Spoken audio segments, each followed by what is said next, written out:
recipe because I'm gonna have to cook in a little Welcome bit. back to the Mac and the Hagen podcast. I'm your host, Trey. This is episode 110. We finally in the 110. It took us damn near forever. And we've been on a long-ass break per usual because we never can record on time. You know what I mean? And as you can see, Meech is still not here because he's working a third job just to figure out how he can get this goddamn get this Dale from 1996 and shit. Dude looking at a old ass Dale to get on the podcast, but we waiting on Meech. And I'm in a great ass spirit because the Bucks just did their damn thing without my man number 22 Middleton. He wasn't even there, and we just decided to beat up on the fucking dusty ass Boston Celtics. Was talking all that cash shit. All that cash ESPN shit. And y'all niggas got that ass beat. Got that ass beat like a goddamn slave fresh out of fucking Django and shit. Goddamn, I hate them niggas. But since we've been gone, my birthday came through, you know. And but before I get into that, I'm here with Rico. What up, though? Yo, talking to Mike, your shit sound low as shit. What up, though? Oh, there you go. It sound hella weird and shit. But, so, yeah, you gotta get up on that shit, little egghead, bro. Get up on that shit. But, here with Rico Ugly Eyes. I haven't replaced Dude yet. I was contemplating that shit, but he came up big as hell doing this my damn birthday weekend. Dude just jumped over Nas for number one friend in my eyes and shit. I said, what the fuck? Let me go ahead and move Najee down the board and shit. Yo, Najee, you now batting third in my lineup of friends, bro. Dude, the third friend like a motherfucker. Hey, bro, if I see you at a goddamn wedding mine, bro, you better be the mop man and shit. And I'm gonna make Najee the goddamn mop man and shit whenever I get married.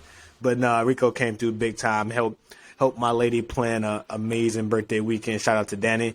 Shout out to Danny, man. She did a surprise birthday weekend for me. She flew my crazy ass out. I got flued out like an Instagram thought. I got flued out like an Instagram thought. I had to do a little something strange for a piece of chains in the back end and shit. But she flew my crazy ass out. Amazing weekend. We went to we first spent the first part of the weekend we spent in Chicago. Which was dope as hell. We stayed at the Soho House in Chicago. That shit is lit. This is a player as damn house / hotel. Like, that was my first time ever staying there. I've been there a couple times, but not as, as a fucking resident. That shit was smooth as hell. And she had all of these things planned out, like what we was gonna do, like different days and all this shit. She bodied that shit. And it was funny because when I did her birthday, I was like, no way she fucking with the God in this birthday shit. Cause, I went crazy. I told you all the shit I did. I did like the little boat cruise in New York City and shit. See the Statue of Liberty. We did all of that. We did the little bathtub, the bath under in the cave shit. You know what I'm talking about? Yeah. We did that. Like, I was like, nah, she ain't fucking with the God over here. You know what I mean? I set that bar high as a motherfucker. Little did I know she went to go find my fucking granny from 1940 and shit. It was like, here's all your granny. I was like, is that Unchained? And then goes over there crying and shit. Like, goddamn, I ain't seen you since I was 2 and shit. And you was cradling my daddy did an amazing job. It almost felt like Hitch. Well, no, I didn't feel like Hitch. It felt like Will Smith when when Will did that shit for Jada. Oh yeah, for Jada. Yeah, he had her grandmama like, hey nigga, not the spine that here from you. Like, that shit happened. Except for unlike ungrateful ass Jada Pinkins, my ass was grateful as fuck, and I was like, damn, great job, babe. You fucking bodied that shit. Jada was like, nah, she smoked that shit.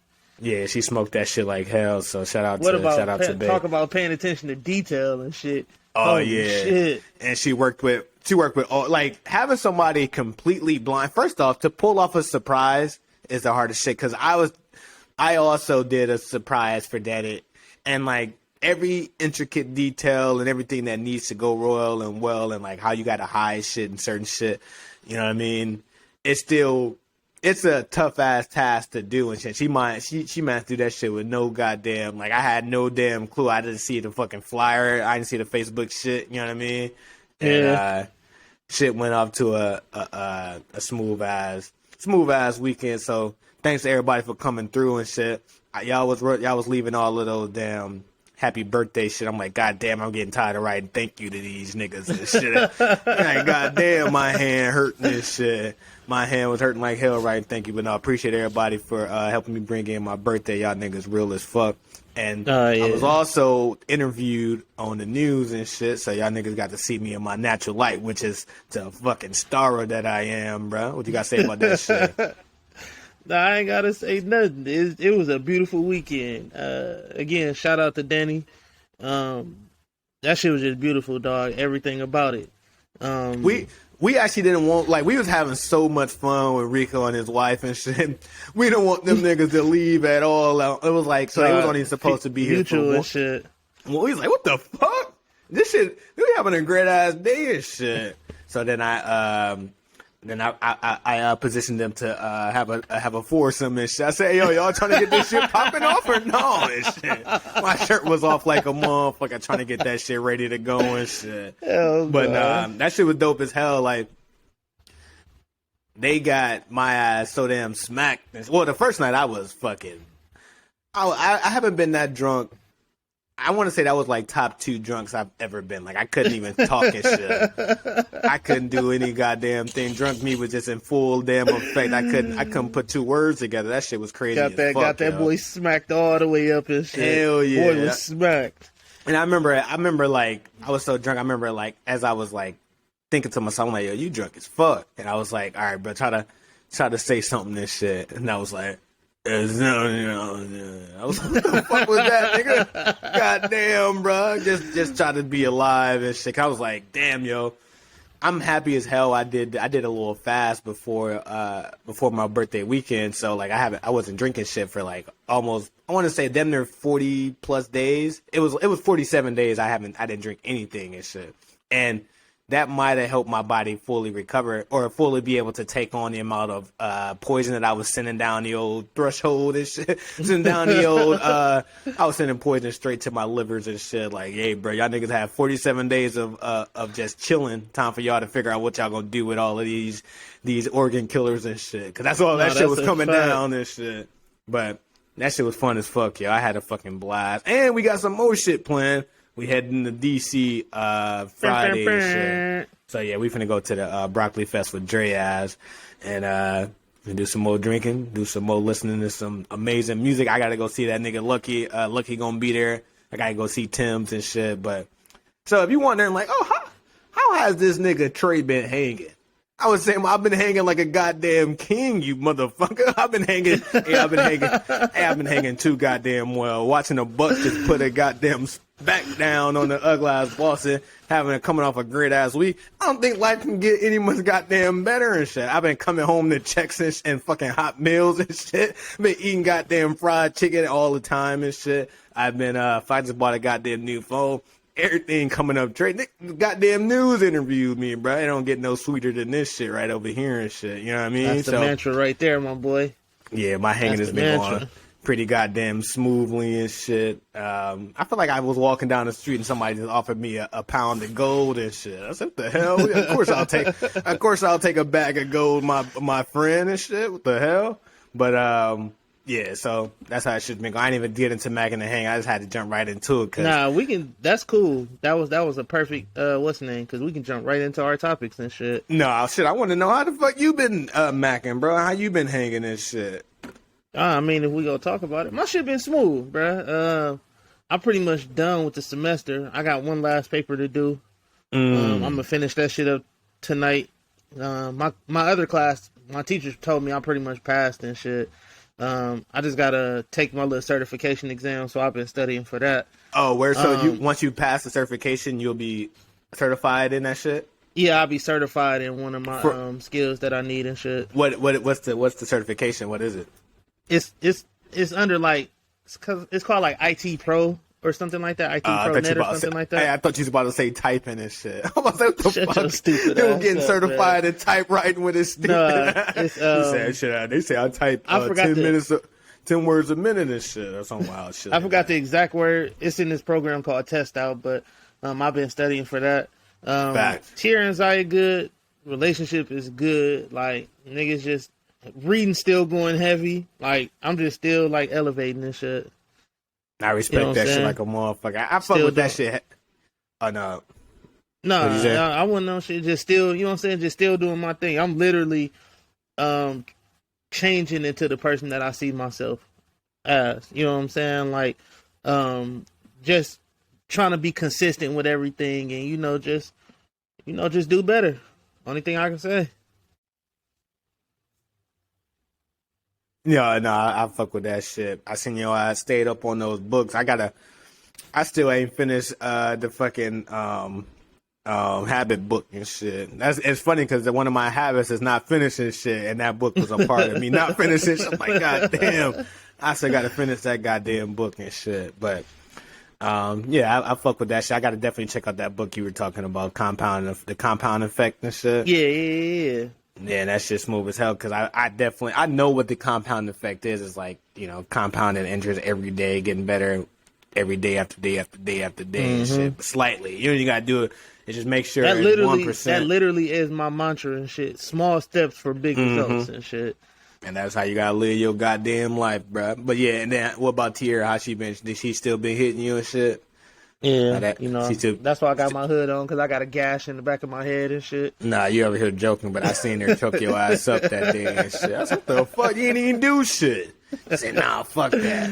I said, God damn, this nigga is in trouble. She good, man. Tierra on her little weight loss kick shit. She down a couple pounds. Proud of that. Shit. I've been eating like a goddamn pig and shit, bro. I've been eating like a fucking pig. Hey, I think last night I was out of my mind, bro, and I was eating a pound of something and shit. I had a big ass bag of cranberries and pecans. I was eating that shit, and then about I want to say about 12 at night and shit, I ordered me a pound of ice cream and shit. And your boy was digging in deep, bro, digging in goddamn deep. Well, it wasn't a pound of ice cream, but it was too goddamn late for me to be eating ice cream and shit. I was eating the fuck out of that shit, like goddamn. And then I bought Daddy some of that shit too, but definitely got to cut that shit out. But you know what the substance do to you and shit, make you just hungry as fuck out of nowhere and shit. So you'll find yourself. You can't even stop, man. Hell yeah, because I was like, last night I told myself, I was like, all right, bro, we finna chill out, drink you some water, eat some small shit. You're gonna be straight next to I was in the fridge like, what the fuck, nigga? You only got pickles in this bitch? You better order you a fucking 12-piece and call it a day, nigga. So I ended up ordering me. First, it's funny, so how this shit first went was I was on my phone and I was like, I didn't realize I was doing it, but I was randomly looking at Philly, like the top Philly cheesesteaks near me and shit. I was like, what the fuck? God damn. So I went to show Danny, like, yo, I didn't even say, and I was like, cheesesteak. And I just handed her the phone. She was like, what the fuck, huh? I was like, cheesesteak and shit. And I was so goddamn suited out of my mind and shit. All I just kept thinking about was eating that goddamn cheesesteak. And then we eventually figured that shit out of like, what we wanted to eat. So I ended up ordering a disgusting ass burrito. That might have been top 5 worst burritos I've ever had in my life. That shit had corn in it. I was like, what the fuck? Who the fuck put a big ass piece of corn in a burrito? Danny just walked back in this thing. But yeah, that shit was disgusting. I still ate it though, just because I was out of my mind and shit. But that's what led me to ordering a big ass thing of ice cream, and then we both had a big ass thing of ice cream, so shit was all good. But yeah, overall, this current weekend has been going smooth. We've been trying to make sure we take it easy since we went so hard last weekend, and our body need a semi break. So we've been giving the semi break a little bit, besides, eating unhealthy as shit. But besides that, shit's been smooth. So while we were doing all my birthday weekend shit, I was seeing so much news pop up, and I'm like, damn, I wish we can talk about it. And we were supposed to record a pod because Rico was trying to figure out how we can record a pod during that entire birthday weekend. Oh no, me and Denny had a plan and shit. Yeah, I heard. We had a whole scheme and plan and shit. How the fuck was y'all planning on doing that shit? What was the damn plan? We was gonna record on a bus or some shit? Nah, so basically, if she would have got your microphone, if she would have got your microphone, I think what probably would end up happening that day where we really didn't want to go out, but we end up going out anyway and shit. I think we probably would have recorded then and shit. Right. You know what I'm saying? That would have been way better than us leaving the goddamn apartment. Cause I ain't gonna lie, I hated that part of the birthday and shit. Oh no, I enjoyed that. Well, I mean, that's because we was in pain as fuck, and it was funny. So I think that was Saturday night where me and Danny was laying down, and we both was like, we was dead to the world. Like that's exactly what I mean. This shit. Oh hell yeah! But it was just like we was like, nah, fuck that. Rico and his wife stay here. They stay here to lay down and shit. And then we was like, we had more people. Nigel and them coming. It's like Nigel and his wife coming. Like, all right, fuck it. Then we knew my mom and Veta was gonna still want to hang out. And shout out to my mom and shout out to my cousins and everybody who came. Facts. But like, they was putting us to shame as far as like showing us how to be a fucking party, like how to really that's party. A fact. This shit. We was all in the room looking like fucking like we was at. We was literally crying out to relax and shit. Yeah, because we was acting like we was in our 50s and they was in their 30s and shit. They came in there like, what the fuck? We was all laying down like, you got some more water. My mom and my cousin Veta had came in there with the drinks. They like, go get some more drinks. What the hell y'all here doing? My mom was like, why the hell the light so low? Y'all trying to set a mood in here and shit? We was all looking like, oh, no. I never been through, so I was in so much damn pain during that entire thing. No, that's a fact. That's what I was saying. Like, if we literally would have just sat in that damn room and just watched movies and shit, I'd have been 100% okay and shit. Oh no, yeah, like, I was fine. My body was hurting like fucking shit. I was still high. Like, no, I was just all the way fucked up. Like, and me and Rico had guys do it like shit. And then out of nowhere, they sent me and this nigga to the Walgreens to make a Walgreens run. I felt like we was supposed to be getting something important.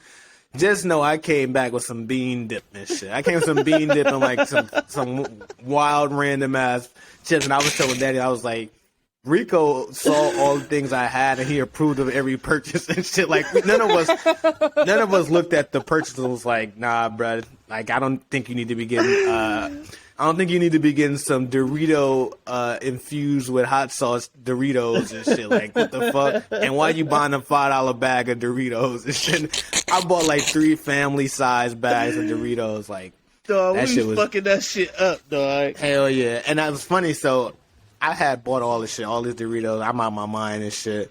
And I'm thinking, like, I got a thing of nacho cheese waiting on me and shit. Cause I'm like, all right, when I get home, cause I didn't even open the nacho cheese can. The can I thought was a nacho cheese can. So I'm like, when I get home, I'm gonna grab those Cool Ranch hot flaming Doritos and I'm gonna dip that shit in some cheese and boy, that shit gonna be amazing.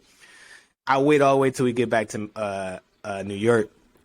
And then I start unpacking my shit. I'm like, all right, chips, seeing all the snacks and all my gummies and shit. Then I see the can. I'm like, all right, I go that can. And then I'm like, what the fuck is this shit brown? I'm like, wait, what the fuck? And then that shit said bean spread and shit. I was like, why in the hell did I get some damn bean spread? Like, that shit makes no goddamn sense. Hey, yo, you good and shit? Yeah. Oh, no, your shit like it was froze for a minute, but. Yeah, I got some damn bean spread. That shit was, I was too damn pissed. Danny said she's still cool with eating that shit though, so she just he said all you gotta do is put some cheese in that shit and shit still gonna be lit. I want them Doritos and that Chipotle one going off and shit. God damn, I forgot all about that amazing ass combination and shit. This big nigga put me on some shit. So we end up because it was a Chipotle inside of our hotel and shit, which Rico and his wife was complaining about every second of the goddamn day. No, they didn't pay a cent and shit. His wife was like, this hotel leaking water and shit. What the fuck? That motherfucker was leaking this shit. Hey, bro, we had a kitchen in that bitch. Y'all should have been. No, we did. The room was fire outside of the fucking ceiling leaking this shit. I damn near put Tierra head in the toilet for that comment and shit. I was pissed and shit. I said, what the fuck? Hey, Tierra, take your ass home right now and shit. I didn't tell Tierra to leave. I was about to say, yo, Rico, you can stay, but Tierra, she gotta get the fuck out of here, bruh. I was about to say that shit. Yeah, you would have been squabbling. I don't know how that shit would have went and shit, but shit would have happened and shit. But no, so Rico, we was all eating, or I was eating my damn Chipotle and whatnot, and Rico like, yo. put the chips down, bro. He told us, because I had the regular chips that came with Chipotle shit. He gave me some. He was like schooling me on how to like put on extra weight and shit. Dude was like, "Hey, bro, see that big ass bag of Doritos over there? Grab that shit and dip it in the Chipotle." And that might have changed my goddamn life. I ain't gonna hold you. That shit might have fucked up my whole understanding of life. And I was like, yo, that shit was magical as hell. Yo, if anybody's listening, well, I know y'all niggas is listening. When you buy some Chipotle, go get you some Flamin' Hot Cool Ranch Doritos or some Flamin' Hot Doritos and tell Chipotle, like, yo, I don't want y'all chips and shit. I got my own goddamn bag, and make sure you scoop that bitch. Bruh, that shit is ungodly so amazing. It defies logic how delicious that shit was and shit. And then I had guac too and shit. Boy, I tell you, talk about an orgasm and shit. Talk about a goddamn orgasm. That shit was amazing as shit. Oh, shit, that's another topic, the DJ Envy shit. But to these topics, I just had to continue to get this whole weekend out because shit was amazing. And again, Danny, she did an amazing job. Set the bar high as hell for me and shit. You know what I mean? No, that's a fact. We spoil each other. You down there gotta go buy her an island now and shit. Bro, I'm on. That's already on a down payment list and shit. I've been paying that shit for like a motherfucker. I said, so you mean to tell me I can have Cuba with 4 more payments? Cause I'm trying to buy Cuba and shit. That shit wild. Yeah. But in the midst of this entire weekend and shit, I'm just seeing all of these potential topics, which is news stories and all this shit. And I try to keep up with the Meg story because, you know, I don't know, just. We were like one of the first podcasts to report on this shit, and we was the first podcast to denounce her story and shit. Just like we was the first podcast to denounce Jussie Smollett's story and shit, because we knew Smollett shit just was not adding up at all. Similar to this Meg Thee Stallion story. So on my birthday, which was April 25th, Meg decided to do an interview with CBS. Gayle King. And if you don't remember Gayle King, she did the interview with R. Kelly when R. Kelly was like, I don't know how to hog tie. I remember R. Kelly was like, he didn't know how to hog tie and shit. And Sue Storm, and who was that, Sue Bird? Was that Sue Bird? Why every time somebody lying, they get interviewed by, because everyone knows R. Kelly knows how to hog tie and shit. No one even knew that's the name of the damn tie besides fucking R. Kelly and shit. I never knew that a hog tie was a thing. I just thought it was tying up, but he knew the actual. Gonna kill it. Dude say he gonna try to kill himself for getting sympathy and shit. Like, what a bitch. Who Kells? R. Kelly and shit. Oh shit. I'm going crazy over here. Yeah, nigga, you going crazy because they busted your ass. They're going crazy because he got to sing. You heard about him. He have to sing niggas' birthday. He got to sing to other prisoners' daughters' happy birthday and shit. Yeah, over the phone and shit. What a That's sicko. Fucked up. Oh no, they ain't on him. They forced him to do that because he's somebody's girlfriend in prison and shit. So, you know, that's just how shit goes. But whenever somebody goes to Gayle King, to me, that's a sign that your ass is guilty as all get up and shit. Because one, Gayle King is under the Oprah tree. Like, she came from Oprah. She's been doing like those big time interviews. Like, yeah, they don't just interview. That's the only time she pop out. Yeah, that's the only time she pop out. They interview hip hop artists, actors, politicians, all that shit. But when you decide to get that type of interview, that means you're really trying to reach a massive audience. Hold on, somebody, you know, niggas getting stabbed and shit. Hell yeah! All right, but no, you're trying to reach an audience much bigger than hip hop, and I'd say this is more of a chess move on Meg and her team's spot. So they're trying to dictate the perception of what's happening in the case, especially if they feel like the public isn't backing Meg the way they wanted to back Meg. Because, like, I think the reason they decide to go to Gayle King, because they feel like if the case gets thrown out, but it's not guilty or not or innocent or guilty, it's just like a hung jury, and they're like, all right, fuck it, just throw the case out. Almost like a break-even tie. We need to shape the narrative of what we want the public to believe is the actual truth, which is he did that shit. And when you decide to go to the big time Gayle King, it's like, all right, let's try to shape this narrative, not just in hip hop, but let's just try to shape this narrative in the U.S. as a whole. So we're going to need you to tell a story. We're going to need you to say exactly. That's why she got to say it verbatim. He shot me. Not this person, I don't know who shot me. This nigga shot me. And not only you do that shit, you denounce any sexual relationship with Tory, and then you also cry on cue, but you got to make it look believable. Similar to what R. Kelly team tried to tell him to do. They was like, yo, cry. Yeah. And then he was like, I don't know how to hold time. He cried, but that shit backfired on him and shit. But I think the interview might bite her in the ass just because, well, I think it might bite her in their ass, but what say you, Rico?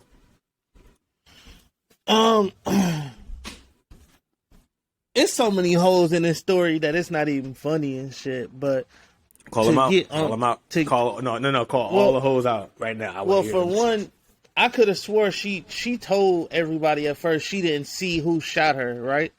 Mm-hmm. She did say that. That's not me assuming something. She did say that. And then number two, a little closer to the mic though. And then number two, she said something like, she lied to the police. So if she lied to the police, what make you think she wouldn't lie to America to change the perception and shit? You know what I'm saying? Like, then she said she got cut by glass and then it ended up being bullet fragments. Like, all in all, they both innocent until proven guilty, right? But her story just ain't adding up a lot. And her story not adding up, especially because to try to use the black man's plight to weaponize the black man's plight. How she said, like, yo, the only reason I didn't originally say it was Tory because I didn't want Tory to have to go through what black men go through in the prison system and like getting fucking handcuffed and all this shit. She didn't want that to happen to Tory because she figured that's more of a bad look for it overall. But then why is she so gun ho on? None of this shit is making it goddamn sense. Especially if somebody's trying to shoot you, why would you instantly go in your brain to try to protect that person and shit? Like, all right, if you try to, even if you my homie or you my girlfriend or you my whoever it is, if you try to shoot me, I'm gonna instantly go into let me protect this dude because I don't want him to go through the police system and shit. And her excuse was she didn't want another black man shot.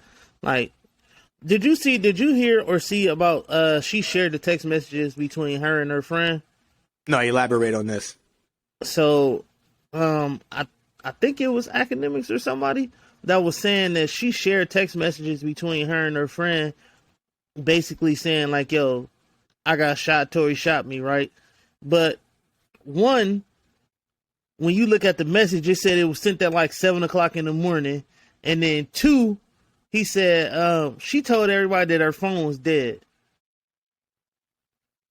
So a lot of the shit that she doing, it's not adding up and shit. Yeah, and back to what I was saying, the reason why she chose a Gayle King, because if she decide to use something that most likely is not going to be used in court. Because, like, if somebody is showing you evidence that their defense team is or prosecution team is deciding to use, they won't be able to do that because everything you have in evidence, you got to use it for the trial and not for public perception and shit until they present the evidence. You know what I mean? So if she's trying to use that text, but the courts are saying like, nah, this is not admissible. You watch those court shows, they be like, you can't use it. This is not admissible in court. If that, I think they definitely might have, like, those text messages. If that was a smoking gun, the court would have been like, she could use that in the trial. But since they're not allowing them to use it in the trial, they're going to try to use that to shape the public perception of what has happened and shit. So like the jury is like, oh, we can't use this shit. Fuck out of here. But she like, fuck that. All right, y'all can't use this. But at least if I can convince the public that he's guilty, the jury just don't care, then he can still lose both ways. But their mind is Gayle, like, yo, I can't lose both the public and the criminal system. I got to win one of these battles and shit. And I think she's playing a dangerous game with both of them. Going on Gayle is like trying to pull out your best card in your deck. You know what I'm saying? Like, when all else fails, I know that I can win with this card and shit. You know what I'm saying? Mm-hmm. Like, but the only thing I don't like about it too is how come she can speak on it but Tory can't? That's what I don't like about it. I hate that. Like, I hate the fact that she can go on this platform and have a voice, but Tory can't tweet. They're looking at they're treating it as if, like, if this is truly a victim and I'm accusing you of a crime, it makes sense for the person who's being accused of doing the crime to that person to not be able to intimidate or, you know, wield your presence over that person, especially if you just did some type of violent act to him. So I understand why the judge is like, all right, we can't have you talking to her, because let's say hypothetically he did do that shit.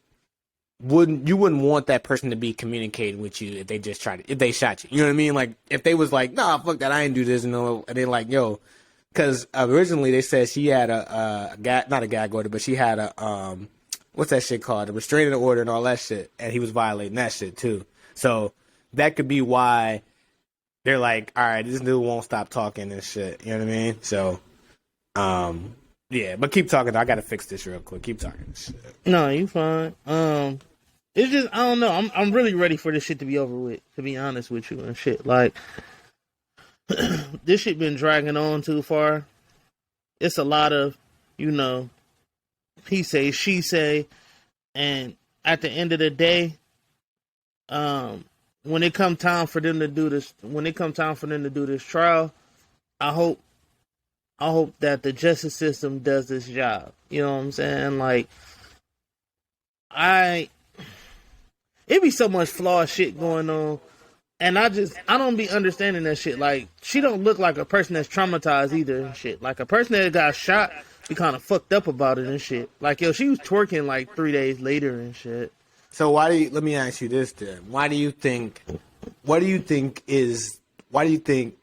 they're hiding the story? Like, if she is making this shit up, why? What's the why behind her creating this whole narrative and shit? Backing. Only thing you can do, backing. When you got the backing, you can be the biggest star on earth. But I'm saying, why drag this out? Well, why not just be like, nah, such and such decided to shoot me? Why decide to blame someone? Like, let's say, why is the lie? Not the backing. I'm saying, like, from her perspective, because she was doing amazing before this whole situation happened and shit, right?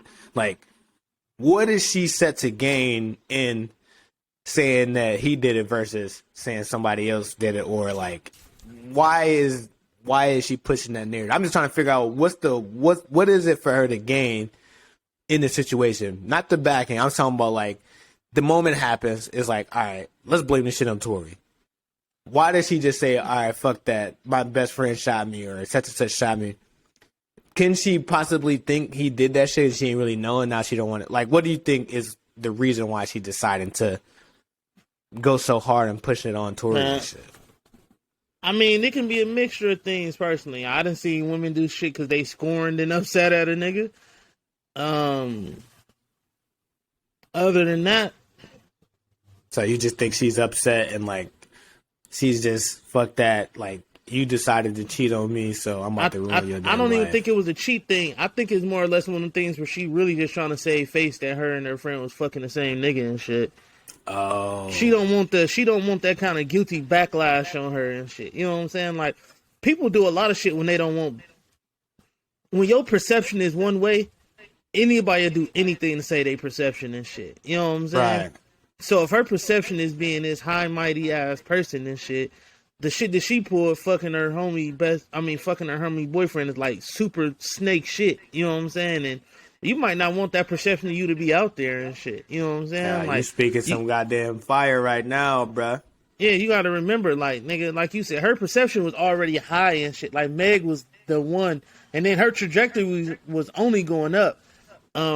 It did get a boost from this, cause only thing I heard a lot of people saying that when this shit happened, yeah, a lot of you niggas be saying shit like black men don't protect black women, or all we do is hurt black women and shit like that. Like, she was leaning on that margin too and shit. Like, you think they underestimated? They thought since Tory wasn't he isn't at the mega star level, that he would be easy enough to just get rid of, like, push it on him. We can make the public believe it. He's not big enough to be able to fight this shit. And they might have underestimated his resources and his ability to fight for his name and shit. You ever seen this movie called Gone Go Before, but Ben Affleck? Hell no, elaborate on that, bro. So long story short, my man's cheated, and his wife act like she was dead and got kidnapped and all this other shit, right? And so after a few days of it lingering and shit, she finally came to her senses that she wanted to come back to him. So she killed a nigga and framed him. This is like a long ass story, but long story short, it was one of them things where she just didn't want to save face and shit. Like, she hated the fact that her husband cheated on her and shit, right? It ain't no different than Meg. Like, it just sounded like Meg just trying to save face and shit. You know what I'm saying? The perception. That's all it is the perception. To me personally, that's what it feels like. And you might be onto something. The only why I say you might be onto something because her PR team is doing a phenomenal job of trying to paint. Like, they want the perception to be so one way that they're willing to go the extra mile to paint whatever they want to see. You know what I mean? And throw anybody up under the bus.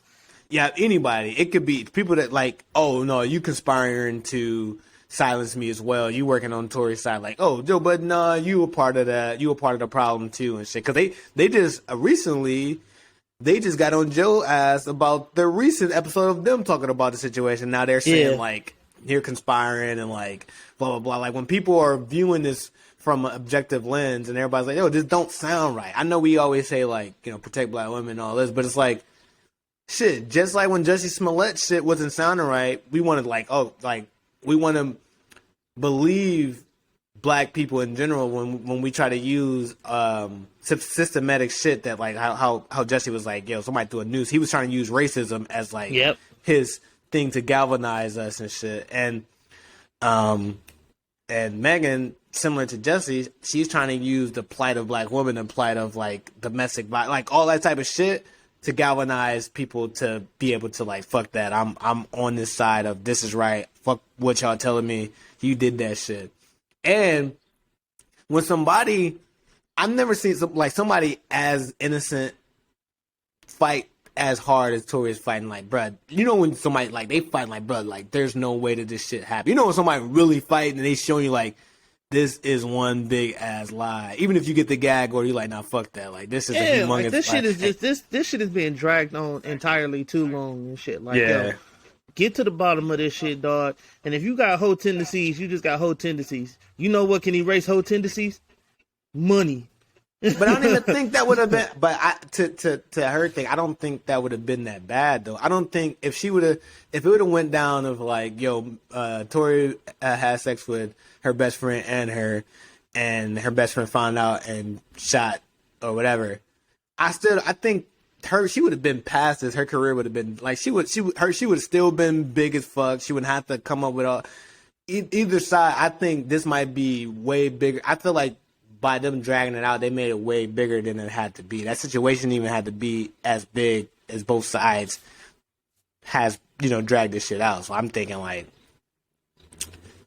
they might have her team might have underestimated the situation and they thought, well, we have more to gain from having a positive spin on being a victim just because like victimhood is huge when it comes to social media. Like if we deem you as a victim and we can create the narrative that you were the victim and that it was a violence against you, you can be like the reward in this situation for her is astronomical when it comes to. And another thing in that is because we're in such a social media-esque era and shit, like a lot of this. What was I finna say? A lot of this is just like I don't understand how fast everything can come to light, but how slow it takes for everything to get solved and shit. If that makes sense. You see how fast everything came to light. Like first it was a car stop, then there was a shooting, then it was this, then it was that. And I understand that court proceedings take a while, but this shit just been dragging out for like absolutely no reason and shit. Like, right.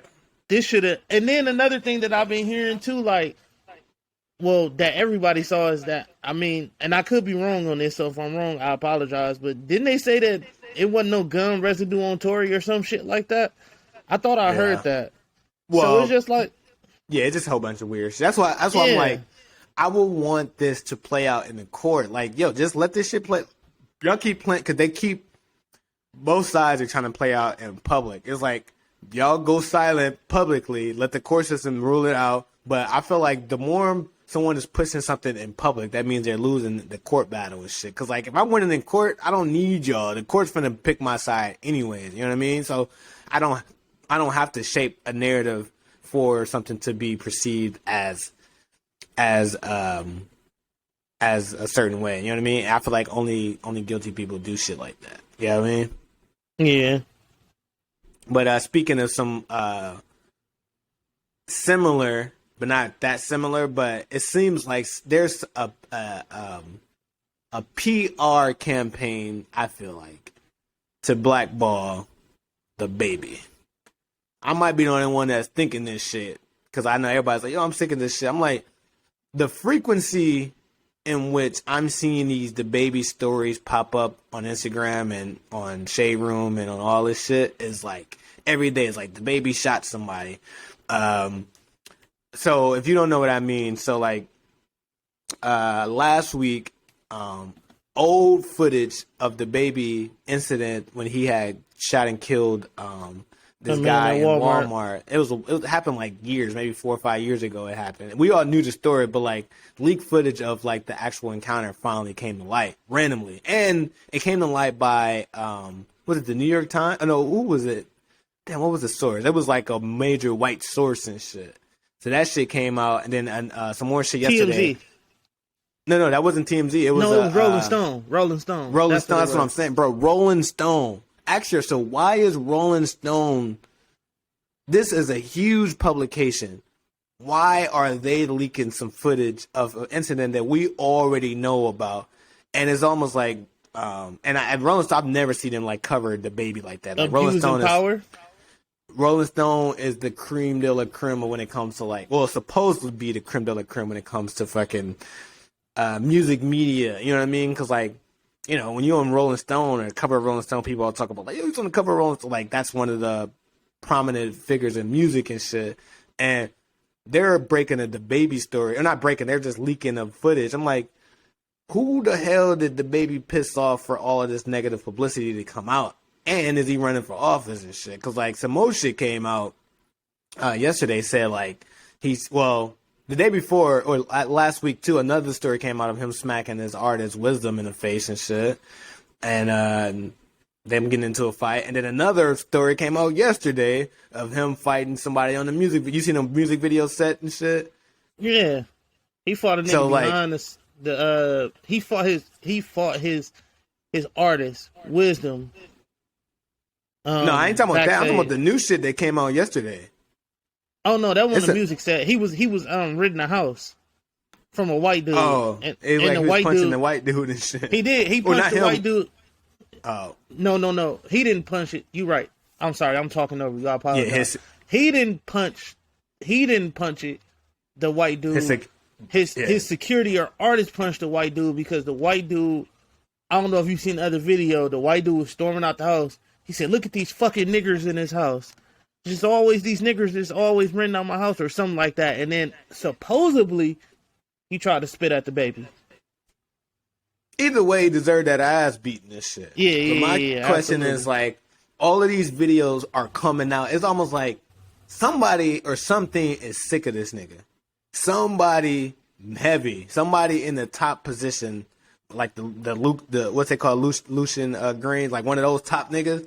Somebody is trying to get him out of here when it comes to, not out of here as far as death, but it's like out of here as far as slowing his momentum down, getting him either locked up or getting him blackballed completely. Because remember, he had that incident with the LGBTQ community, and then all that stuff he said, and then like how like that stuff went under, and then like first he got counseled from. Can I say something? What's up, bruh?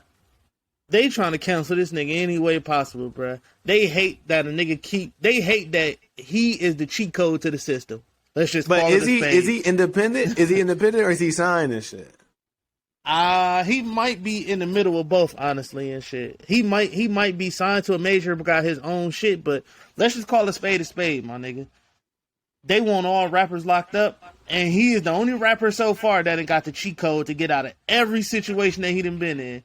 This nigga done smoked the nigga. He done fought 100 niggas all on camera and got away from each and every situation. They sick of this nigga being able to do the things that he do.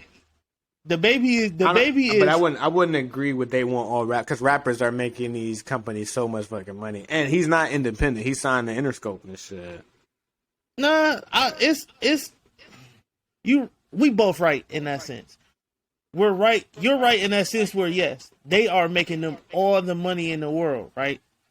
Right. And my argument to that would be, well, if they're making them all this money in the world, why are they okay with them constantly going in and out of jail? Ask yourself this. It might be more beneficial for you to go in and out of jail. Or just the perception of your image and shit. Just like how they did NBA Youngboy. Like how they like their artists to have that credibility when they're probably, going at it with like, if I'm like, all right, the baby Youngboy, Pusha T, we need to make sure his credibility stays. But I honestly don't think that's his label doing it. I think I don't think it's his label that's trying to throw him on the bus. It's either that wanted to sign dude or somebody that he upset on his way to, like, as he's continuing, like, doing things. He's probably like, bro, I don't need you, or whatever this shit is within his deal. They're like, all right, keep talking. You know what I mean? Keep talking, bro. And that's exactly what it is. Like, the nigga that said plenty of times, like, bro, you can't cancel me. Like, nigga, I do what the fuck I want to. And the industry hates that a person got power like that. You know what I'm saying? Like, he don't have as much money as the record companies, but he got enough money and enough influence. Taxstone said something that made all the sense in the world to me, and I wanted to elaborate it. Oh no, Tax is my nigga, yo, free Tax, yeah. Yo. And that interview was fire as fuck too. No, yeah. Tax said some shit that made all the sense in the world. And if you listen to that interview, you know what he said that made all the sense in the world to me? What'd he say? Violence is currency to these niggas. I'm going to say it again. Violence is currency to these niggas. The more violent you are, the more worthy you are of people praising everything else. I get what you're saying. Violence is like, and that's 1,000% correct. Because the more violent you are, the more backing you have, and you know, niggas be like, yo, what's your body count? Like, body counts, that's part of it. Shit. Slapping niggas on camera, that's part. Like, and then more people can believe the perception of something you're selling. Because I even heard Cole used to say that shit, like, yo, I don't have to do all that shit. Like, I don't have to put on this act that y'all niggas got to do. You know, even if you're the tough dude, you don't want to have to be tough every second, every time somebody sees you. That's 100% facts. And that's what the baby has to do. Every time a camera's around, he's like, all right, I gotta smack somebody and shit, or I gotta cut somebody out. I don't even think it's one of. Not even that. I take that back. You're right. You are right. I have to make you perceive that the dude I am the Suge, that guy that I present to you. Every time the camera rolls, I have to be him. There can't be a vulnerable moment. You can't catch me watching, fucking Love Jones and crying and shit. Like, you can't have me having a sentimental moment. You literally only have to see me about that action. And everybody like, yo, I just had that. Life. Remember, we was just talking about that last pod. Like, yo, the people have to do extreme things to hold their to hold their image up and shit. You know what I'm saying? It's a sickening thing. Like, his influence is almost worth more than his money now and shit. If I'm being honest with you. And he actually don't even have to do this shit because he can actually rap. Like, I feel like he should, like, his skill set I think he's undervaluing what his rap ability is. I feel like if he just focused more on his overall ability to make music and rap, and not on, like, I will beat somebody's ass or I'm going to catch a body at all times, like, some artists have to rely on that shit. Like, if you really can't rap, you know what I mean, and you just gotta figure out, like, other ways of staying popping, then you gotta do what you gotta do and shit. Yeah. But I feel like the baby shouldn't be one of those artists, but, you know, it is what it is. I don't know. He he just one of them type of people, dog, where I don't understand where all of the just trouble follows him. I don't understand it and shit. Like, yo, I get it. You filthy dog shit ass rich. Like, you should literally be living a life of comfort. But I mean, the baby, you know what the baby is? The baby is the nigga that all of us would have been when we was younger and shit. He him and shit. Like, he the nigga with all the money in the world that just talk to people any kind of way, do whatever the fuck he want to do. Like, I'm filthy ass rich. That's him and shit. But to your question of why I understand why Troubles follows him, goes back to all of those books I've read. I mean, I always preach that shit, bro. Like, energy, like attracts like. Energy attracts energy. So, even though he's rich, his mentality, because your mind creates your reality and shit. So, like, if you always focus on, like, I'm with the shits, like, whatever, like, niggas, anybody can get it. It's whatever. Like, you only focusing on a situation that's going to put you in harm's way and you have to react. That type of energy always going to be around because that's what you're bringing in your environment. And then the people around you, energy attracts more of the same shit. So, like, if you thinking, yo, I'm on whatever tonight and shit, and then people around you like, yo, I'm on whatever tonight, anybody can get it. Their energy plus your energy plus everything around you is all conspiring to bring the reality of that situation. So you gotta ask yourself, why is this shit happening all the time? Oh, am I only focusing on negative things and shit? And you can be making money, but just like, am I focusing on, even if you're saying like, no, life is good, but niggas try it. You saying life is good, but you putting life is good in the context of a negative situation.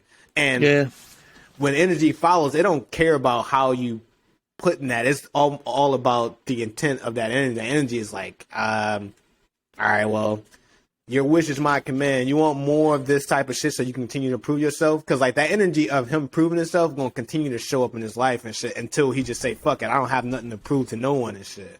Like, I am who I am. And I don't think he has mastered that part of thinking about life and shit. Because, like, every time you try to think you have to prove yourself, you're thinking in your mind, I have to prove myself. Reality will form around you to put you in situations where you have to prove yourself. And a lot of niggas, not just the baby, but niggas just have that mentality. They don't understand why it always happens. Shit like that always happens. It's like, you're creating that reality. You're creating those circumstances where you need to prove yourself because you need to tell yourself, and the self I'm referring to is your ego and shit. Your ego is telling you like, bruh, niggas, it ain't sweet with me and shit. And your ego wants to be able to prove to the world that they sweet with you because that's only how it can survive and shit. So that's the thing with him is like his ego is pushing him. His ego is putting him in a lot of further situations. That's why I would tell anybody who willing to listen, bro, read I Am. Or it's I Am. I forgot the author's name, but like that shit will put shit in perspective of like how often your ego and your mind positions you in fucked up situation, but you don't realize every action you're doing, you're really trying to prove your ego right. And by you proving your ego right, it's putting more of that shit like, all right, you gotta keep feeding that nigga like, nah, nigga, I be beating niggas' ass. Like, oh, you beat niggas' ass? Well, keep beating niggas' ass to show niggas what time it is and shit. And like, that shit will never die until you kill it yourself and shit. Because that's gonna take that ego gonna leave society, then go to prison. That ego still gonna have to prove itself in prison. Like, you never gonna be done proving yourself and shit, because that's your mentality. And that's why negative shit keeps happening to that nigga, because he can't leave his ego out of there and shit. So nah, that's, you 100% right on that. Nigga is egotistical than a bitch. Yeah, and it's most people can't. It's hard to see. I see when I deal with people, I see that shit all the time. I see who needs to protect that shit at all their might and shit. You know what I mean? Like, somebody that needs to be tough at all times and shit. That's their ego talking. That's their, I got to show you what it is because I gotta convince myself that I am who I say I am and shit. You know what I mean? And like, it's a constant circle that you're doing to yourself and shit. So hopefully the baby can solve that shit. That's why he needs some therapy for real. But, you know. And he needs to get low for a minute. But that's what I'm saying. It's almost like it won't happen because his ego won't allow it to happen. Because, like, his ego would be like, yo, I hear everybody saying I need to do all this, I do all that, but you nigga, niggas don't want to try you and shit. And then no, that's a fact. That's literally what it's doing, 100%. Yeah, and he ain't gonna be like, nah, fuck that, I need it. No, he's like, nah, let's nigga come up, try me and shit. And to a case that happens to a lot of people. Some people ego put them in a lot of fucked up spots and shit. You know what I mean? That's why you got to be egoless. Don't have that ego because that's not you. That's that's the gotta be humble. There and shit. You feel me? And that's what happened to Boston Ugly. They came in here thinking they was all big. I'm like, bro, y'all act like we didn't do this shit before, bro. Like y'all niggas is new here, bro. Like calm the fuck down. Same shit. Yeah, y'all ain't nothing but our new Brooklyn. Y'all are Brooklyn Crutch from last year and shit. Nah, they not. Y'all are put them on that level. I would say they more of our Miami of last year and shit. Like everybody was thinking Miami's finna be like tough nosed defense, and we just was like, what the fuck? And then bitch smacked them and shit. Like, don't get me wrong, Boston is good, but like they was disrespecting the shit out of us. Like we ain't win a fucking championship. It was like, bro, y'all niggas like. Yeah, y'all did that to the fucking Nets. They got no one on that team and shit besides KD and like y'all supposed to be scared of fucking Patty Mills and shit. Y'all don't get that glass out of here and shit. But I digress. So speaking of another like wild ass, actually speaking of egotistical shit, somebody who threw their balls around over the weekend, my boy Elon Musk. Decides he was gonna buy Twitter once they ban his ass and shit. So like I guess he had said some shit and you know how Twitter be like suspending your accounts and shit. Yeah, and he like what the hell? And the thing about Twitter is they be trying to do what they do to small niggas to big niggas too and shit. Like yo, I'm gonna do that to Lil Joe on the street. I'm gonna do that shit to you. Elon Musk do that shit to you. Trump do that shit to any big shit. Don't work. But Elon like, bro, y'all niggas know I'm damn near Darth Vader and shit, and I'm willing to do whatever it takes. So Elon decides he was going to buy Twitter, and he bought it for like $48 billion, I believe. Cash. Yeah, I mean, I don't know if that was actually cash and shit. Most likely it was in cash. I don't know who the fuck be coming up with these goddamn lies and shit. Black people are always coming up with extra sauce for the fucking story. This nigga did not show up with a goddamn bricks truck full of $48 million in cash. He ain't deny it though. Bro, he's egging. You literally can't get that much money and just fucking bring a brick truck of fucking cash to Twitter headquarters and shit. Like, take this to the vault and shit. We didn't believe in any goddamn thing. It definitely was in cash and assets though. Well, no, yeah. I mean, it was most likely money transfers. Like, yeah, I'm buying this shit, and I think. Well, the question I'm gonna pose is this a good or a bad thing for free speech? Within Twitter, and I'm gonna say, so I've had moments because I'm new to Twitter and shit, but I've had moments when I'm like going at it or I want to say some shit to get off my chest and shit, and as I'm writing a tweet, I'm like, nah, nigga, don't say that shit. They gonna ban your account. Even on Facebook, I'll be writing a post. I'm like, nah, you can't say that shit. And I remember I was thinking, I'm like, that's fucked up. Like they literally are controlling how you can speak. When they, like you just like how me and you, we can say whatever we want right now. Or if I'm calling you on the phone or I'm texting you, I can say whatever the fuck I want. Like there's no overseer that's looking at my shit like, hey, bruh, don't say nothing about blah blah blah. Don't you know what I mean? And that was how our society was working until social media entered the picture and shit. Like if I'm making fun of Najee and I've done this before and shit, like I'll just be on Najee shit like, bro, you ugly as fuck, you a fucking coon, blah blah blah. Like just going in on Najee, right? I'll go back to my Facebook and that shit be like, your Facebook has been fucking deactivated. You got 48 hours to apologize and abide by our guidelines and shit. I'm like, what the fuck? Like they literally just tell you like, hey, bro, you can't talk on here how you want to talk. And then on Twitter, similar thing. Like you'll be arguing with somebody, you don't even say nothing wild. You could be like, hey, bro, you stupid as shit. And then like. The moment you say, hey, bro, you stupid as shit, they'll flag you and be like, this is hate speech. Now you can't access your account for blah, blah. So I'm like, they're literally looking in the Twitterverse and telling people, you can say this, you can't say this. You can say this, you can't say this. And yeah, to my examples, those are egregious things to say. But in other situations, there have been doctors and shit, right? So like on Twitter, there'll be a doctor that is a world renowned doctor. Like there was this dude, he was on the Joe Rogan podcast, but he was one of the founders of the mRNA vaccine, right? No, that's what the COVID vaccine is made out of and shit, mRNA technology and shit. So he was just like on Twitter talking about like the dangerous, like talking about the pros and the cons and giving people a full view of what this thing is about. You know what I mean?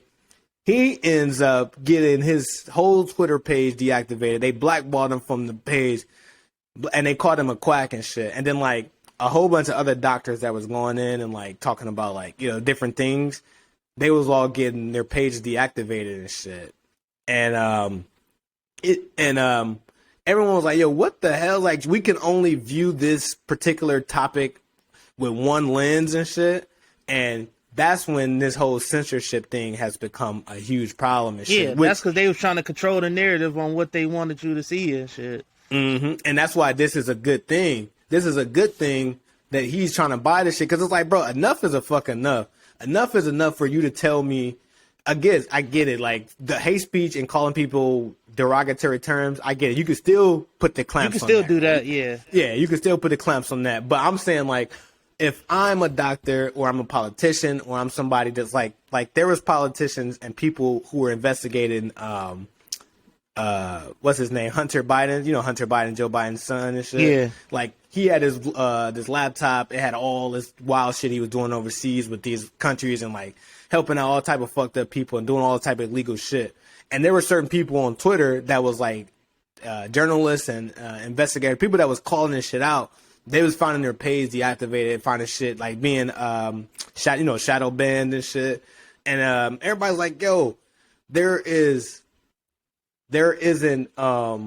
it's not a fair view and lens of what reality is and shit. Like, y'all only giving us how you guys want to see the story. If we all want to agree that Trump is this and this, you got to view it this way. If we all want to agree that Joe Biden is a saint and his son is also a saint, you can't say anything bad about him or the vaccine or whatever it is, you got to view it this certain way. So I like that he decided, like, no, fuck that. We done doing this. We're not a fucking monarchy. We're not a fucking, like, this isn't, we're not in the Soviet Union, yo. Like, yeah, y'all shouldn't be able to dictate shit to go one way and shit. Like, everybody should be able to form their own opinion, and then whatever happens after that happens and shit. It shouldn't be where you get to say whatever the fuck you want to say, and then when I say something, you don't like it, you hurry up and block it and shit. Because now all you trying to do is just sway people to your opinion and shit, and that's not right.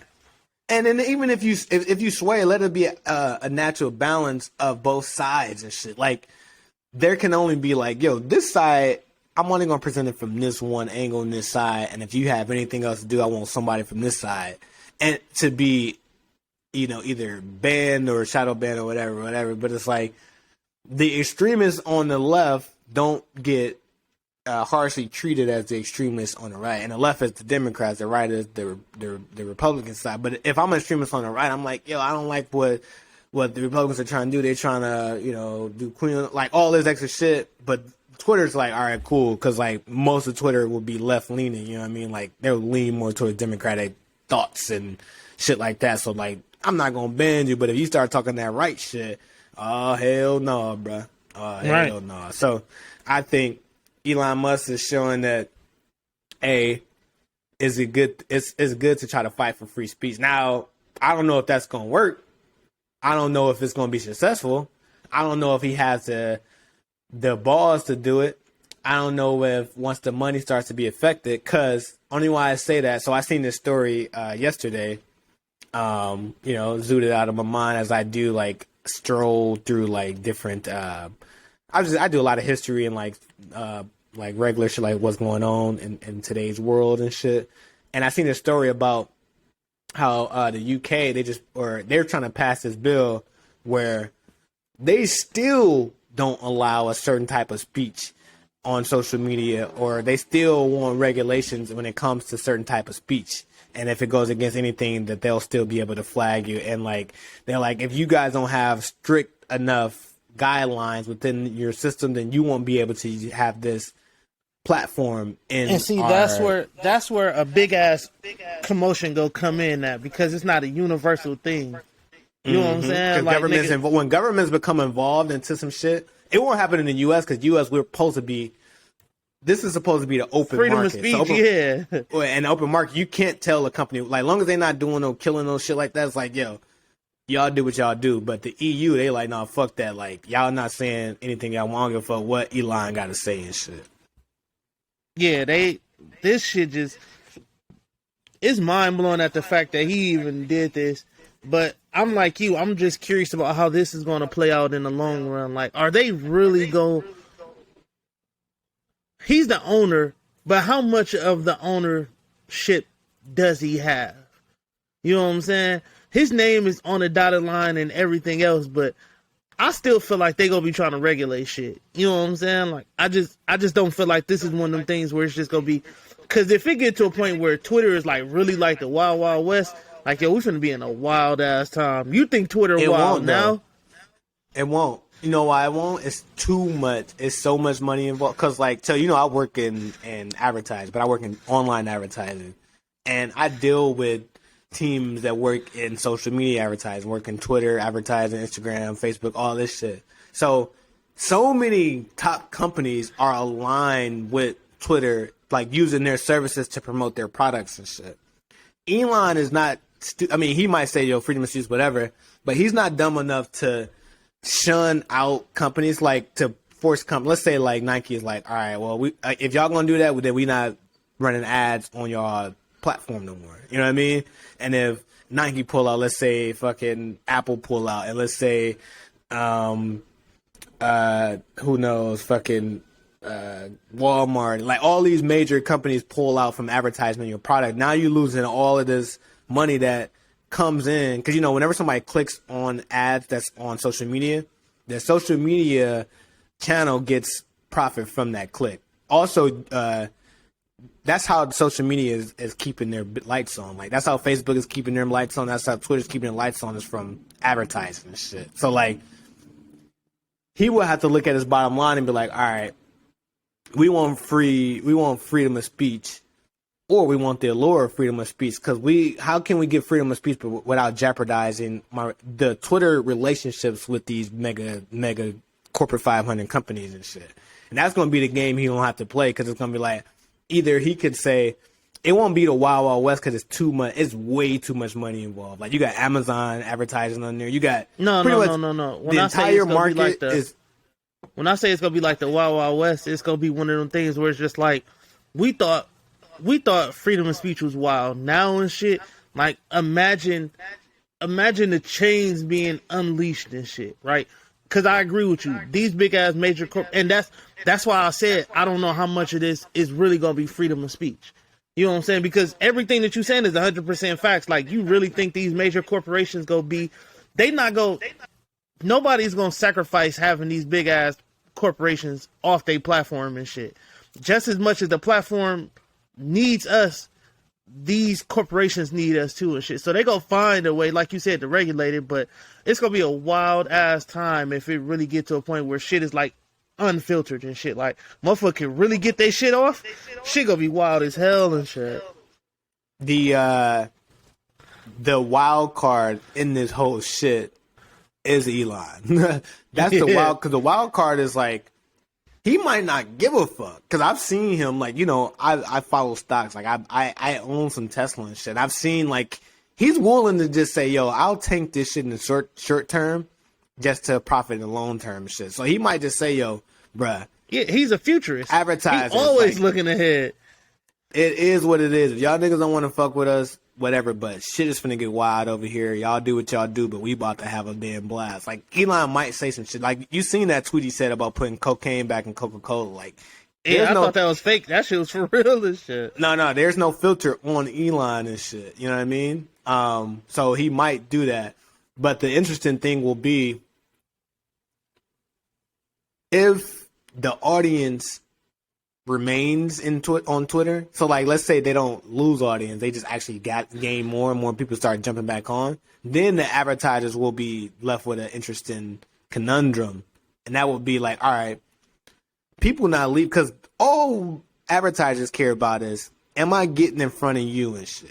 You know what I mean? Like, am I getting my message in front of this audience? And if the audience is still there, then either way, they're still there. You know what I mean? So, like, Elon can play, he can play tough and be like, all right, yo, y'all gonna leave, but if this audience continues to grow and y'all need to reach them, and like, I'm still controlling a lot of the narrative or whatever, I might not let you y'all bitches come back. Yeah. Y'all might let y'all come back, and y'all still gonna have to figure out a way of talking to this audience. And Twitter has a unique proposition in which, like, that's a free form discussion style way. So, like, you're really able to understand more of who a person is on that platform than you can do on like a Facebook or Instagram. Because this is like free flaming thoughts. So, like, if I'm selling the product, I know exactly how your brain is thinking at then or all the time. Like, I know when you're happy, when you're sad, like what, like, it's free raining thoughts all the time and shit. So he might play tough ball and be like, all right, well, this is a unique audience, and you can only get this style of audience here. And if somebody try to create it, we already know the brand of Twitter is strong and shit. Like, you do what you do, but just know this is going to impact you way worse than impact me. So both sides got to tread lightly. Like, Elon will have to tread lightly, but the advertiser have to tread lightly too, because they don't want to, like you said, because Elon be like, all right, if you leave, don't come back, nigga. Yeah. Like, don't be on my platform ever again, and y'all going to want to reach these customers. And if I really want to sell some exclusivity type shit, like, remember when Facebook was all like no ads and it was just people, and advertisers wanted in? So it's gonna be interesting and shit. This is gonna be an interesting ass damn battle when it comes to Dog said, "Oh, y'all want to ban me? I'll just buy you bitches." Like, Elon wild, he a wild, and that boy, shit cheap man. as hell. Yo. I feel like we could have came up with that. But that's how you know you really getting that cast. Like, we always feel like, yo, we getting it. Then you just see somebody like, nah, bro, that he's getting it. Like, we be talking about Kanye and Drake and fucking Jay-Z. It's like, Elon is fucking getting that. Nah, shit. Elon. You know what I mean? Like, you bought a whole platform, and honestly, and if I'm gonna be honest with you, he only bought this out of spite and shit, which is wild as hell. You can wake up one day and be big like, ball and shit. We thought when Jay-Z said, I got your mansion on my wall, that was like, wow. I was like, man, I just bought Twitter, bro. What are you saying to me right now? And all y'all talking about, I hit a Billy first, bro. He bought the second biggest platform outside of Facebook and shit. I got so many Billies. I gave 43 Billy away just for the hell of it and shit. Just giving 43 Billy away and shit. Like, all right. Yeah, that shit like, nuts, man. That shit wild as hell and shit. But I'm going to keep a close eye. We're going to keep y'all tuned in on what happens with Twitter. And if you got a Twitter, follow your boy.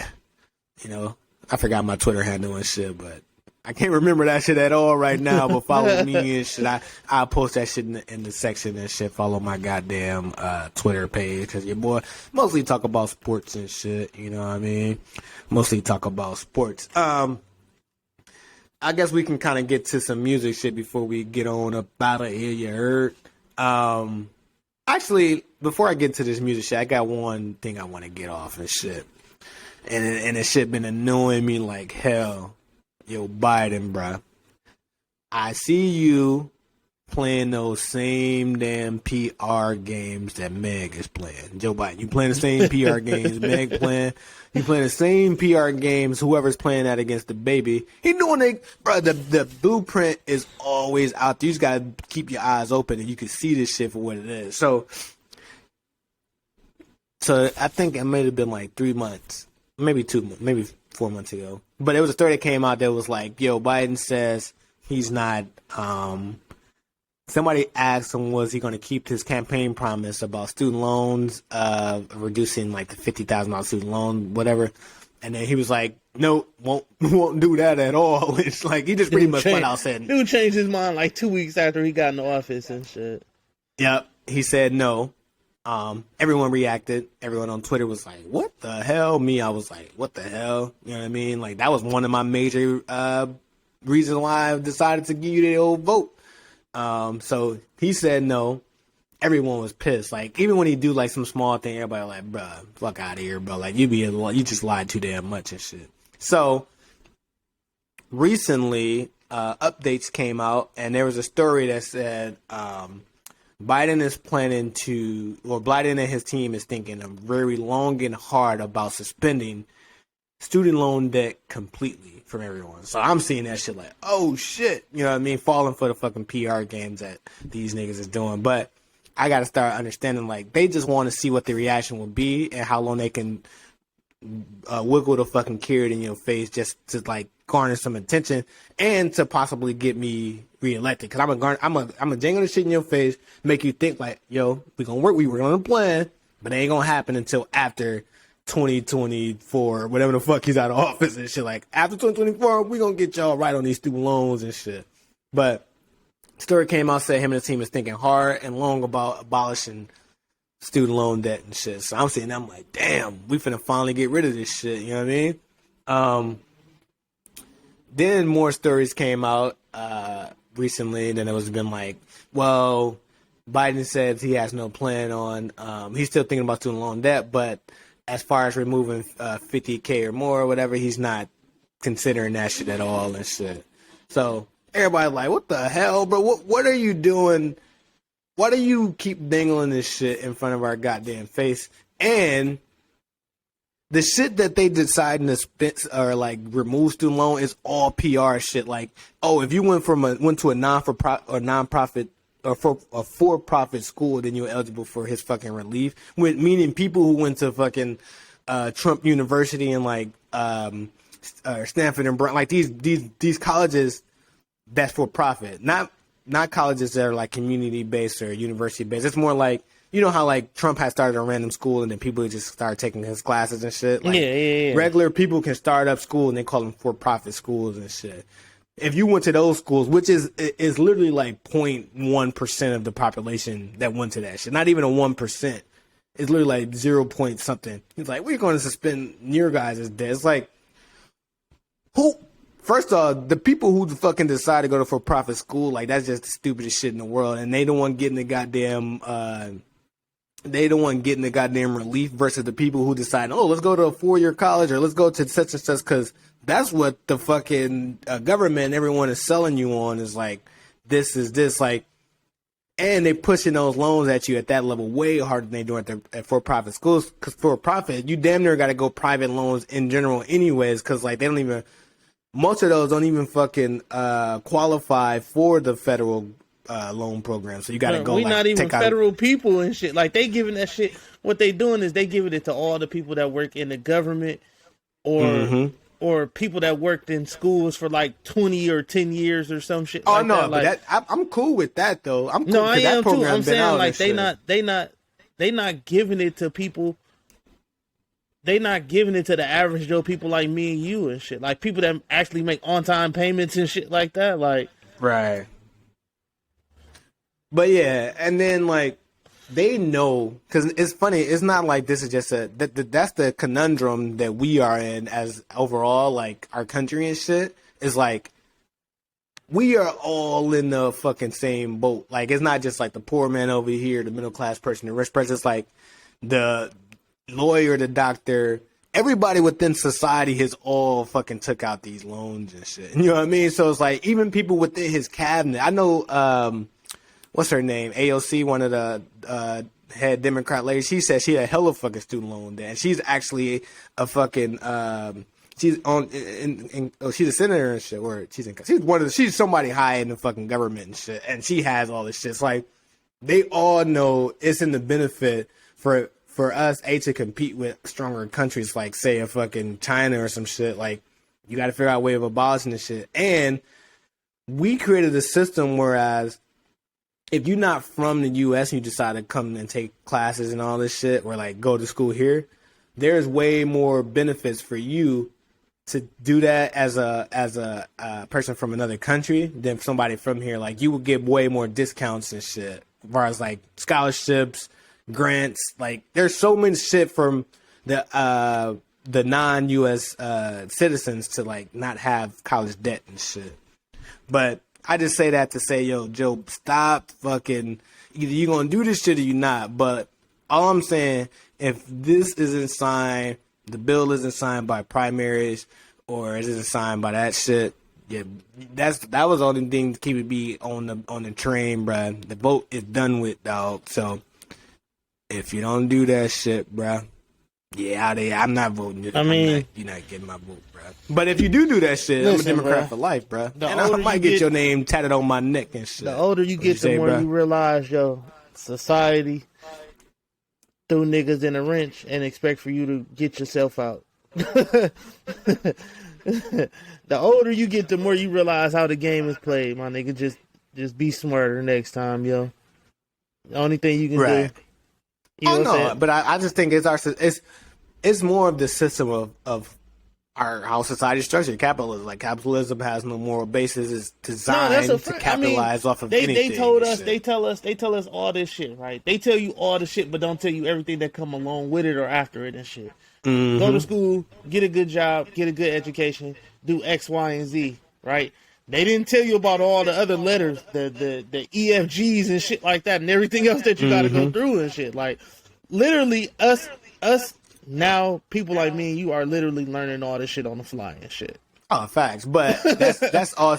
But the good thing about the system isn't looking at it from people like us. Like people like us, that we are like first time students, first time going to school, all this shit. So we gotta learn on the fly. But they're looking like, all right, if me and you happened, but we happened in 1980. So we got the game back in 1980, then we had kids, and then they had kids, and they got the game, cause Zaya, she gonna know the game, you know what I mean? Like, you gonna tell her the game, she gonna know what it's like, what school is, and you know what I mean, and what you gotta do and all this shit. Same as if I ever had kids, they'll understand the game. We couldn't understand the game, one, because it was we were stepping out on some first type shit, you feel me? So it's you can't get the game, because no one around you understands the game. You hear of it in theory, but you don't hear it in that. And then another thing too. A lot of these things that they tell us, we can't apply the same thing because times are 100% different and shit. Facts. You know what I'm saying? That's a whole fact. Because when I went to school, our generation there was an explosion of people going to college and shit. Like they said, our generation, the millennial generation, was the biggest college boom in the history of the U.S. and shit. So this was the first time an entire generation all believed the story of go to college, do this. So 60s, 70s, 80s, the marketing 90s. And everything else, everything around what we was doing geared around college and shit. We had teachers that was telling us to go to school. We watched BET that was telling us to go to school and shit.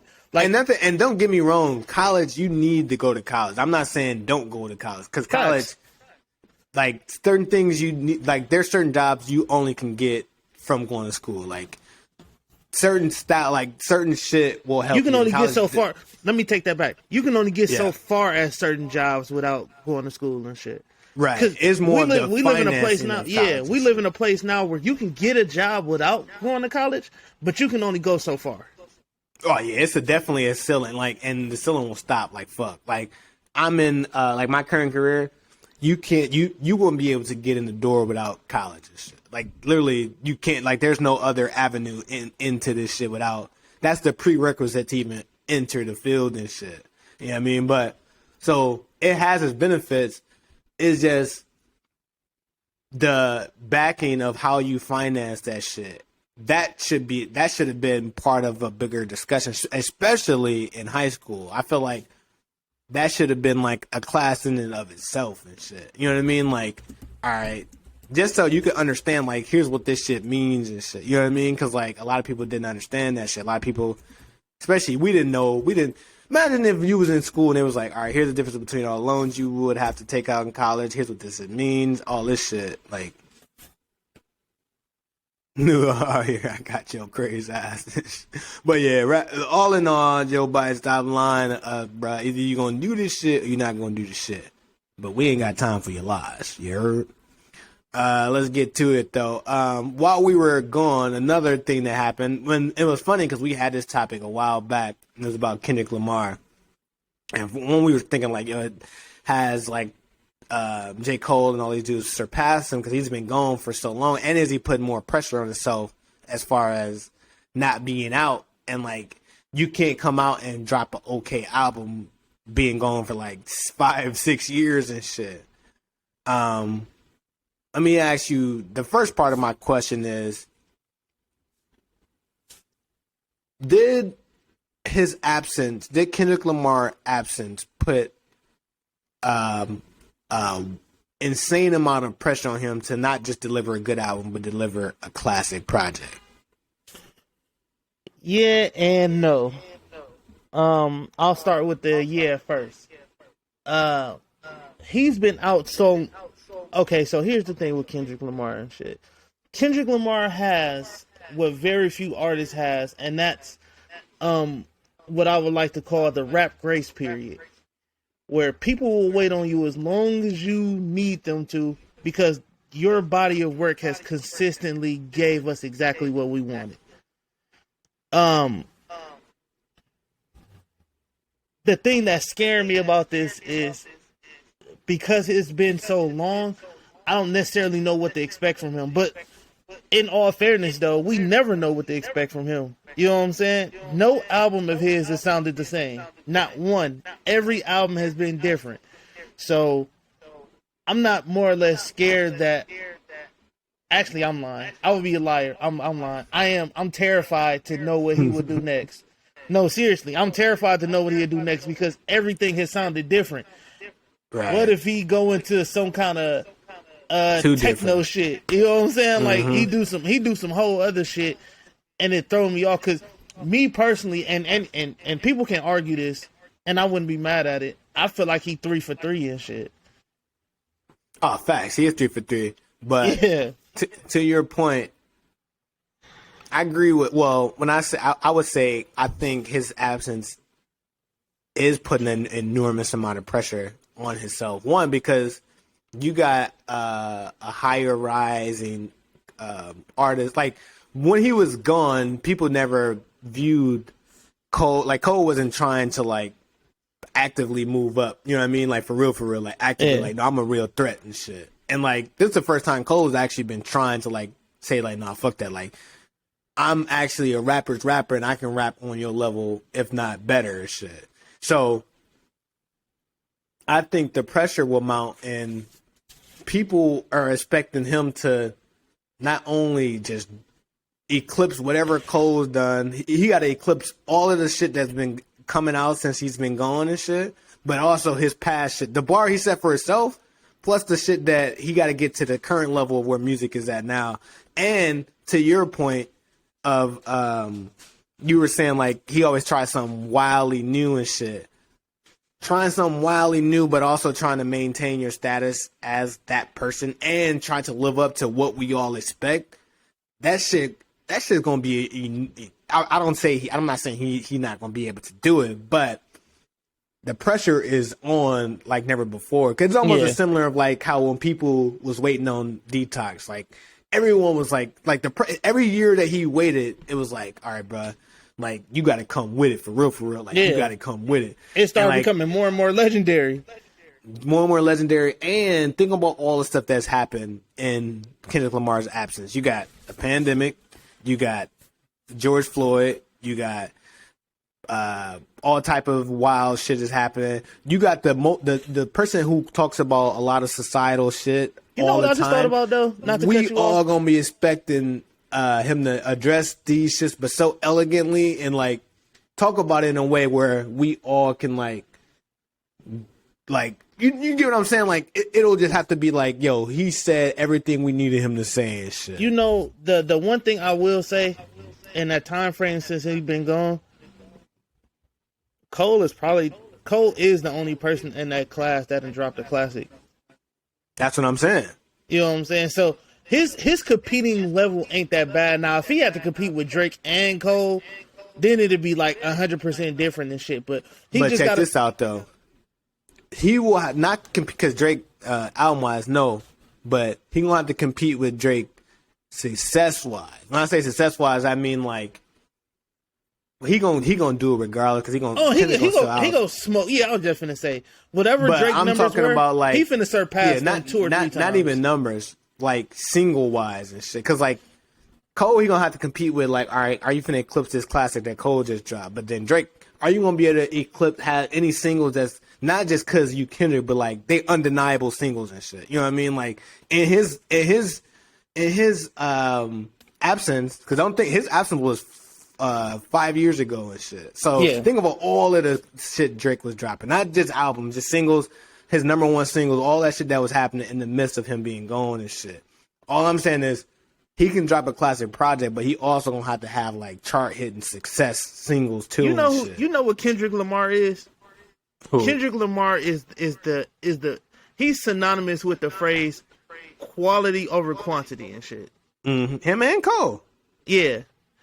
I'm not gonna hit you on the head with dropping non-stop like Drake drop every year and shit.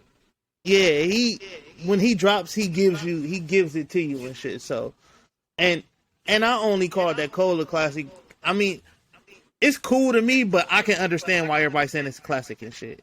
Everything is there. All of the shit is there. Right. And then you get it how people, when you look at the totality of his discography, you could be like, all right, Forest Hill Drive and this album versus it's all of them just are better than everything he dropped. Absolutely. Without even questioning shit. My personal favorite is Forest Hills, but to get back on the whole Kendrick thing, it's going to be an interesting moment, which is kind of ironic because I was just listening to Control, right? And I would have loved to be a fly on the wall when he rapped that verse and shit. Hell yeah. I would literally die. I don't understand why there's no footage of this. I promise you, I would love to see live footage reaction to him dropping that Control verse. I would love that. Kendrick, although Cole and Kendrick is cool, Kendrick still hears Cole talking about some of that shit of like he's the best, like we boys, but you starting to talk that talk, and I let niggas know like. You know how Cole was on that Benny song, he was talking about like niggas know like when I come on a song like I'm finna murder you like a motherfucker, so don't call me for a feature because it's a rap. Like Kendrick hears that shit. Kendrick like, yo, I'm the Candy Man and y'all niggas can't fuck with me and shit. But I just think the pressure's on because he gonna have to not answer that, but he just got to deliver overall high quality, which he's been 3 for 3, like you said, like he hasn't let us down. It's more so like and you can almost build anticipation super high because every year go by is like, oh shit, like yo, will you drop the greatest album we've ever heard in our fucking lives? I think he probably could. I'm just saying it's a lot of pressure on yourself to deliver and shit. You know what I mean? Man, that hiatus shit is. I mean, I get it. You know what I'm saying? Niggas take a hiatus, get their mind right, got to do what they got to do. But god damn, dog, he's afforded the luxury that a lot of people are not. People take 5 years off. But you know why, though? You know why? He afforded himself that with the quality he's dropped and shit. Yeah, like you said. Because he started out even in this mixtape game like, bam, classic. Because remember, Section 80, fucking classic. Like, I came out the gate with a classic and shit. And I come back with another classic. What they say, proof of concept and shit. Yeah. If I'm proving to you, just like how back, like when Apple, they could drop an iPhone and they just like, all right, we ain't gonna drop one for a little minute. Even if they double back, you already know that shit gonna be lit because that's what they do. They prove themselves over and over and shit. You heard? Yeah, I'm ready for it. I really am. I'm super curious. I'm ready for that. I'm super curious to see which direction he goes with this. It's been a long time coming. Everybody. One thing about these rap niggas, though, they don't call that nigga out, dog.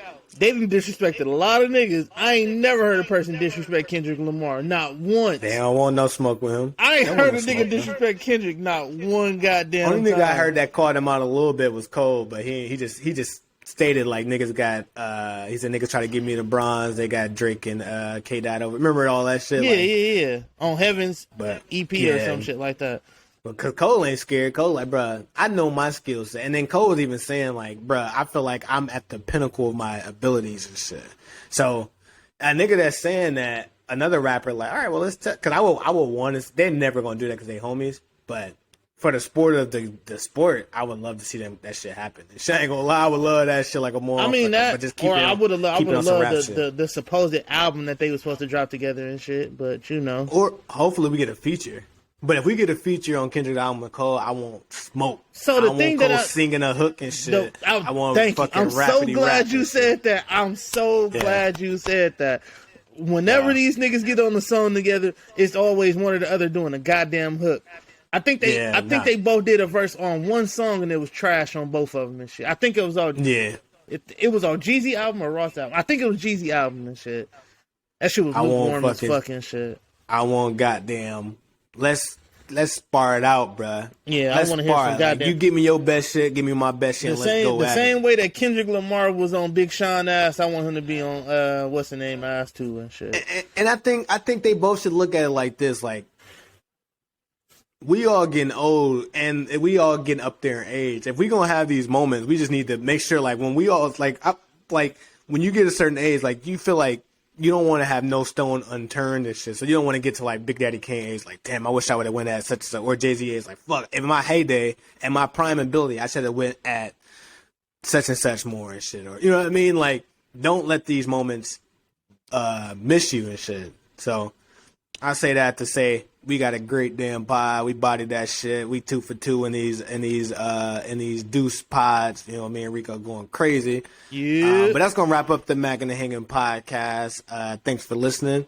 We gonna keep trying to come with some more shit, and we still working out the kinks of me and Rico doing this shit as a tandem until Meech find his typewriter and shit. But make sure you follow us on Facebook. Make sure you follow us on Instagram. My Instagram handle is MACKINHANGIN_podcast. Follow us on YouTube. And if you're watching us on YouTube, hit that subscribe button somewhere down there and shit. Hit that subscribe. Leave a comment too with your ugly, bro. Also, make sure you like the video. Share with your mama. Share with your cousin. Share with your ugly grandma and your ugly uncle and shit. Share with all them ugly people. This is the Mac and Hingham podcast. Ain't like they got a job anyway. They can listen. Facts. We signing out. See you next week. Peace.